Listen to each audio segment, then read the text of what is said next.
கடந்த சில வருடங்களில் இந்து சமய அறநிலையத்துறையும் வக்ஃபு வாரியமும் தமிழ்நாடு அரசும் இனாம் வகைப்பாட்டு நிலங்கள் அனைத்தையும் கோயில் நிலங்கள் என்றும் வக்ஃபு வாரிய நிலங்கள் என்றும் மக்கள் ஆக்கிரமித்து விட்டார்கள் என்றும் கூறி இவற்றையெல்லாம் மீட்கின்றோம் என்று அப்பாவி வெகுஜன மக்களிடமிருந்து இந்த நிலங்களை அபகரிப்பதை தீவிரமாக செய்து வருகின்றனர். நம்முடைய கேள்வி என்னவென்றால், கோயில் மானிய நிலங்கள் கோவிலுக்கு என்றால் காவல் மானிய நிலங்கள் காவல்துறைக்கு ஏன் திரும்ப எடுக்கக்கூடாது?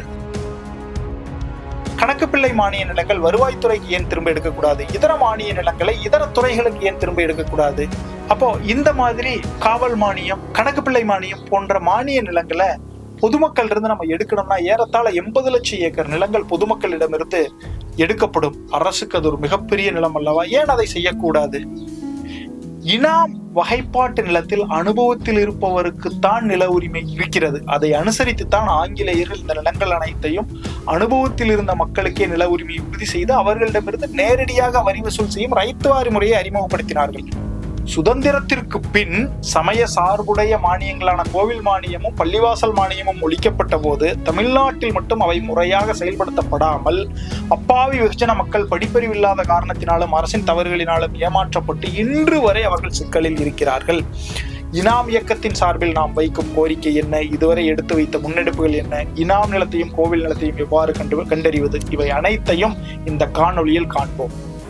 இனாம் நில சொந்தங்கள் அனைவருக்கும் வணக்கம். தற்பொழுது தமிழ்நாட்டில் இந்து சமய அறநிலையத்துறையும் தமிழக அரசும் கோயில் நிலங்களை மீட்கின்றோம் என்கின்ற பெயரில் இனாம் ஜமீன் வகைப்பாட்டு நிலங்களை கோயில் நிலங்கள் என்று வெகுஜன மக்களிடமிருந்து, அப்பாவி ஏழை எளிய மக்களிடமிருந்து பிடுங்கி அபகரித்து வருவதை நாம் கண்டு வருகிறோம். இதனை முதலமைச்சர் அவர்களும் அரசும் பெருமையாக பேசுவதையும் நாம் தொடர்ச்சியாக பார்த்து வருகிறோம். இப்போ இந்த மானியம் அப்படிங்கிற கான்செப்ட் பாத்தீங்கன்னா, இந்த நில நிர்வாக முறை, ஒரு ஊதியம் கொடுப்பதற்கான முறை அப்படிங்கிறது 1000 வருஷத்துக்கு முன்னாடியே உருவான முறை.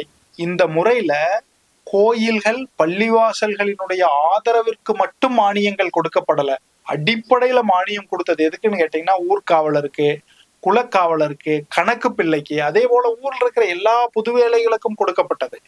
அதை நீங்க இந்த அட்டவணையில தெளிவா பார்க்கலாம். இப்போ மானியங்கள் எதுக்கு ஒதுக்கப்பட்டிருக்குது? இது நம்ம இந்த புத்தகத்துல 1762 இருந்து 66 வரைக்கும் ஆங்கிலேயர்கள் இந்தியாவுல நில நிர்வாகத்தை முழுமையா எடுக்கிறதுக்கு முன்னாடி ஒரு கிராமத்தில் இருக்கிற வருவாய்த்துறை ஆவணத்தை ஆய்வு செஞ்சதன் அடிப்படையில ஒரு கிராமத்தில் இருக்கிற விவசாய நிலத்துல 4ல் 1 பாக நிலம் மானிய நிலங்களாக இருந்தன. அதுல ஒரு 12% 13% நிலங்கள் மட்டும்தான் கோயில் மானிய நிலங்களாக இருந்தன. மிச்ச நிலங்கள் எல்லாமே பொது வேலை செய்வதற்கான மானிய நிலங்கள். உதாரணத்திற்கு காவல்துறைக்குன்னு 23%, கணக்கு பிள்ளைக்குன்னு பாத்தீங்கன்னா 22%. இது போல ஒவ்வொரு கிராமத்திலையுமே பொது வேலை செய்பவர்களுக்கு ஊதியம் கொடுப்பதற்கு என்று ஒரு சில நிலங்கள் ஒதுக்கப்பட்டு அந்த நிலங்களினுடைய வரி பங்கு அந்தந்த யாருக்கு ஊதியம் பெற வேண்டிய நபருக்கு சென்று கொண்டிருந்தது. அப்போ இத பொதுவா என்ன சொல்லலாம்னா, காவல் மானியம்னு சொல்லலாம், கணக்கு மானியம்னு சொல்லலாம், இதெல்லாம் வருவாய்த்துறைக்கு வரும். நீர்நிலை மானியம்னு சொல்லலாம்.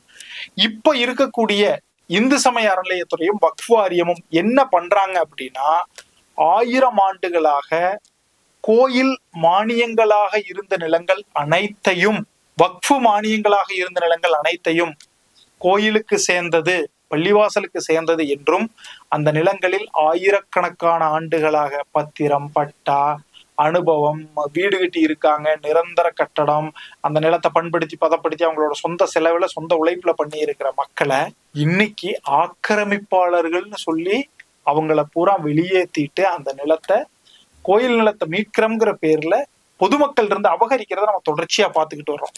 நம்மளோட கேள்வி என்ன அப்படின்னா, கோயில் மானிய நிலங்கள் கோயிலுக்கு சொந்தம், வக்ஃபு வாரிய மானிய நிலங்கள் வக்ஃபு வாரியத்துக்கு சொந்தம் என்றால், காவல் மானிய நிலங்கள் குறைந்தபட்சம் 25 லட்சம் ஏக்கர் இருந்திருக்கணும். அந்த நிலங்களை காவல்துறை சொந்தம் கொண்டாடலாமா?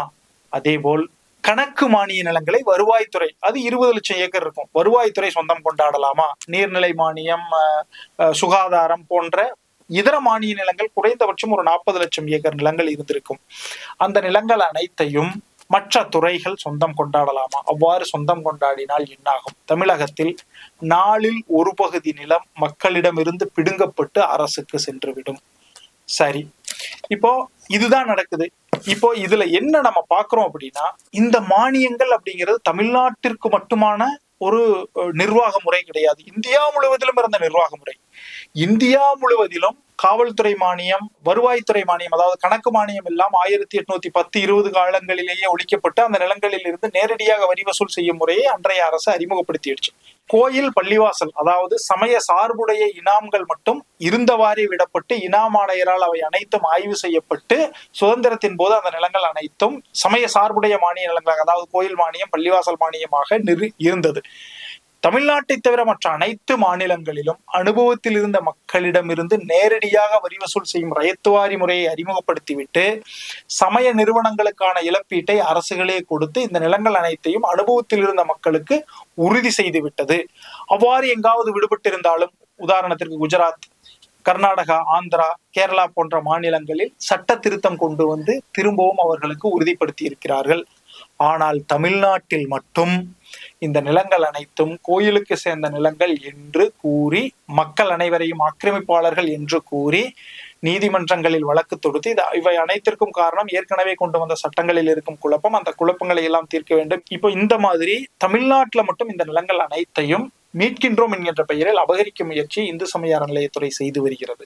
இனாம் நிலங்களினுடைய தன்மை அனைத்து மாநிலங்களிலுமே ஒன்றுதான்.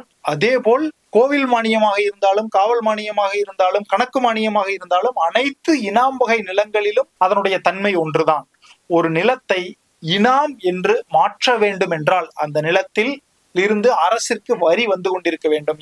ஏனென்றால் அரசு தான் பெறும் வரியைத்தான் பயனாளிகளுக்கு கொடுக்கிறது. இவைகள் அனைத்துமே நம்ம இந்த ஆவணம் பட்டியல் கொடுத்திருக்கிறோம் பாருங்க, 20க்கும் மேற்பட்ட ஆவணங்களை நாம் எடுத்து காட்டித்தான் நம்முடைய நிலைப்பாட்டை சொல்கின்றோம், நம்முடைய கோரிக்கையையும் வைக்கின்றோம். இவை அனைத்தும் தெளிவாக கொடுக்கப்பட்டிருக்கிறது. இதற்கு மேலும் தெளிவு வேண்டும் என்றால் எங்களை அழையுங்கள், அல்லது இனாம் நிலங்களை பற்றி முழுமையாக நீங்கள் தெரிந்து கொள்ள விரும்பினால் ஏற்கனவே நமது யூடியூப் சேனலான உழவன் முரசில் நாம் வெளியிட்டுள்ள 2.5 மணி நேர காணொளியை பார்த்து தெளிவாக தெரிந்து கொள்ளுங்கள். தற்பொழுது நிறைய மக்களுக்கு இருக்கிற குழப்பம் என்னன்னா, இந்த கோயில் நிலத்தை மீட்கிறோம்ங்கிறாங்க, நம்ம வச்சிருக்கிறது கோயில் நிலமா இல்ல நம்ம வச்சிருக்கிறது இனாம் நிலமா அப்படிங்கிற கேள்வி நிறைய மக்கள்கிட்ட இருக்கு. ஏன்னு கேட்டீங்கன்னா, இது அரசாங்கம் ஆவணங்களை மறைத்தும் திருத்தியும் பொய்ய சொல்லி நம்ம அத்தனை பேர்த்தையுமே கோயில் நிலம்னு சொல்றாங்க. உண்மை என்ன அப்படின்னா, அதாவது கோயில் நிலம் அப்படிங்கிறது என்னன்னா, கோயில் நிலத்தையும் இனாம் நிலத்தையும் பிரிச்சு பார்க்கணும்னா நீங்க இப்படி நினைச்சுக்கங்க, வாடகை வீடு, சொந்த வீடு. வாடகை வீட்டுல நீங்க ஒரு ஆணி அடிக்கிறதுனால கூட வாடகை வீட்டோட ஓனரை கேட்கணும். வாடகை வீட்டுக்குள்ள போறதுனா வாடகை ஒப்பந்தம் போட்டு தான் போவீங்க. இதே சொந்த வீடுனா நீங்க எப்படி வேணாலும் கட்டிக்கலாம், எத்தனை ஆணி வேணாலும் அடிச்சுக்கலாம், யாராவது கேட்க போறாங்களா? வாடகை வீடு சொத்து வரி யார் பேர்ல இருக்கும்? அந்த ஓனர் பேர்ல இருக்கும். குடிநீர் இணைப்பு யார் பேர்ல இருக்கும்? ஓனர் பேர்ல இருக்கும். மின்சார இணைப்பு யார் பேர்ல இருக்கும்? ஓனர் பேர்ல இருக்கும். இதே சொந்த வீடா இருந்ததுன்னா நம்ம தான் போய் எல்லாமே வாங்கியிருப்போம். அப்போ உங்களுக்கு சொந்தமான நிலம், அதாவது இனாம் வகை நிலங்கள் அனைத்துமே உங்களுக்கு சொந்தமான நிலங்கள் தான். அப்போ அந்த நிலங்கள் நீங்க 100 வருஷம், 200 வருஷம், 50 வருஷம் பத்திரம் பண்ணி நீண்ட காலம் அனுபவத்தில் இருந்து யாரும் எந்த தடையும் இல்லாம நீங்க அந்த இடத்துல வீடு கட்டி இருக்கீங்க, பவர் கனெக்ஷன் வாங்கியிருக்கிறீங்க, விவசாயத்துக்கான மின் இணைப்பு வாங்கியிருக்கிறீங்க, நீங்க தான் சொந்தமா கிணறு வெட்டி இருக்கிறீங்க, நீங்க தான் சொந்தமா சொந்த உழைப்பையும் சொந்த செலவையும் பண்ணி அந்த நிலத்தை பண்படுத்தி இருக்கீங்க அப்படின்னா, கட்டடம் சொந்த உழைப்புல சொந்த வீடு நீங்க தான் கட்டியிருக்கீங்க அப்படின்னா அது எல்லாமே இனாம் வகை நிலங்களாகத்தான் இருக்கும். அந்த நிலங்களை கோயில் நிலங்கள்னு சொல்றாங்கன்னா உங்களுக்கு விஷயம், விவரம், வரலாறு தெரியாது என்பதனால் உங்களை ஏமாற்றி உங்கள் நிலங்களை அரசு அபகரிக்க பார்க்கிறது என்றுதான் அர்த்தம். இதே கோயிலுக்கு சொந்தமான நிலம்னா, என்னைக்கு ஒருத்தர் ஒரு நிலத்தை கோயிலுக்கு தானமா எழுதி வைக்கிறாரோ அன்னைக்கே அந்த கோயில் நிர்வாகம் அந்த நிலத்தை அனுபவத்துல எடுத்துரும். வாடகைக்கு விடுறதோ, எதுவோ ஒரு மண்டபம் கட்டுறதோ எல்லாமே அவங்க பண்ணிடுவாங்க. ஆகவே உங்களிடம் அனுபவமும் உங்கள் நிலத்திற்கு பண்படுத்தும் வேலைக்கு, நிரந்தர கட்டுமானத்திற்கு நீங்களே செலவு செய்திருக்கிறீர்கள், உங்கள் உழைப்பை போட்டிருக்கிறீர்கள் என்றால் அந்த நிலம் இனாம் வகை நிலங்களாகத்தான் இருக்கும், ஜமீன் வகை நிலங்களாகத்தான் இருக்கும். இனாம் ஜமீன் வகை நிலங்கள் உங்களுடைய நிலங்கள் தான். அரசாங்கம் ஏற்கனவே கொண்டு வந்த சட்டங்களில் உள்ள குழப்பங்களை பயன்படுத்தி அதே அரசாங்கம் நம்மிடம் இருந்து அந்த நிலங்களை திருடுகிறது. ஆகவேதான் இனாம் வகை நிலங்களில் 200, 300, 400 வருடங்களுக்கு மேலான குடிவார உரிமையுடன், முறையான பத்திர ஆவண உரிமையுடன் அனுபவத்தில் இருக்கும் மக்களுக்குத்தான் நில உரிமையை கொடுக்க வேண்டும்.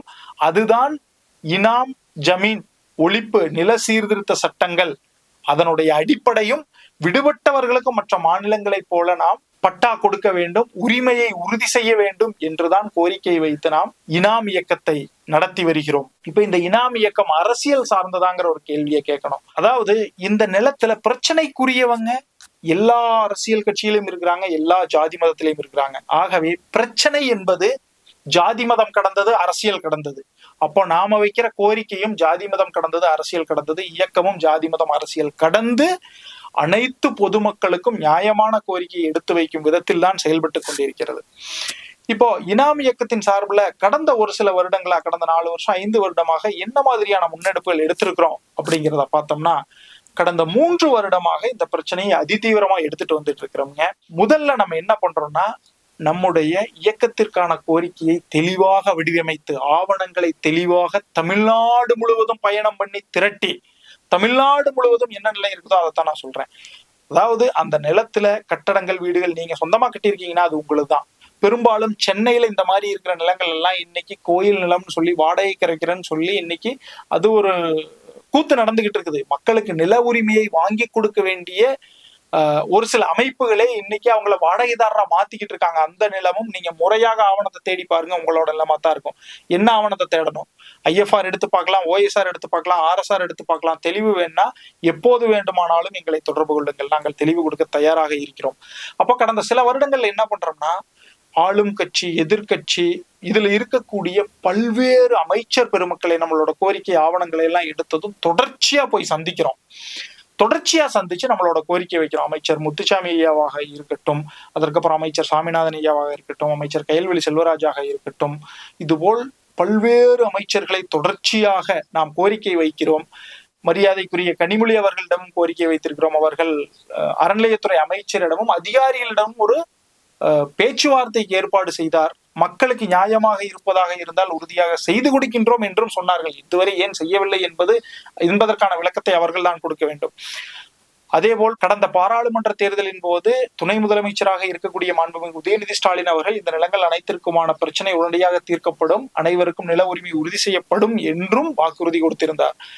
இதைத் தொடர்ந்து எதிர்கட்சிகள், இதர கட்சிகள் அனைவரையும் நாம் சந்தித்து நம் பிரச்சனையை எடுத்து கூறியதன் விளைவாக கடந்த டிசம்பர் மாதம் கரூர் வெண்ணமலையிலே இந்த பிரச்சனை அதிதீவிரமாக நடைபெற்று வரும்போது நீதிமன்றங்களிலும் அரசு முறையான பதிலை தாக்கல் செய்யாமல் மக்களின் உரிமைக்கு நேரெதிராக செயல்பட்ட போது அனைத்து கட்சி கூட்டத்தை கூட்டுகிறோம். அனைத்து கட்சிகளும் அவர்களுடைய கட்சி பாகுபாடுகளை மறந்து மக்களுக்காக ஓரணியில் திரண்டு என்ன கோரிக்கை வைக்கிறாங்கன்னா, இனாம் கோரிக்கை அனைத்து நியாயம் என்றும் இந்த நிலங்கள் அனைத்து மக்களுக்கே கொடுக்கப்பட வேண்டும் என்றும் கோரிக்கை வைக்கிறார்கள். இவ்வாறு நாம் ரொம்ப தெளிவாக கோரிக்கை வைத்தும் அனைத்து அரசியல் கட்சிகளும் இந்த மக்களுக்கு தான் போய் சேர வேண்டும் என்று கூறியும் இன்னும் இந்த இனாம் நில பிரச்சனை மக்களுக்கு சாதகமாக தீர்க்கப்படவில்லை. மாறாக தற்பொழுது இருக்கக்கூடிய இந்து சமய அறநிலையத்துறையும் அரசும் இந்த நிலங்களை மீட்பதை ஒரு மாபெரும் சாதனையாக பேசிக் கொண்டிருக்கிறது. மக்களுக்கான தீர்வு கிடைக்காமல் இது போன்று சாதனையாக பேசிக் கொண்டிருப்பது மக்கள் மத்தியில் கடும் வேதனையை உருவாக்கி இருக்கிறது என்பதை தெரிவித்துக் கொள்கிறோம். நிச்சயமாக இனாம் நிலத்தால் பாதிக்கப்பட்ட மக்கள் அனைவரும் ஏனைய பொதுமக்களையும் ஒன்று திரட்டி இந்த கோரிக்கையை வென்றெடுக்காமல் நாங்கள் ஓய மாட்டோம் என்பதையும் தெரிவித்துக் கொள்கிறோம். நன்றி, வணக்கம்.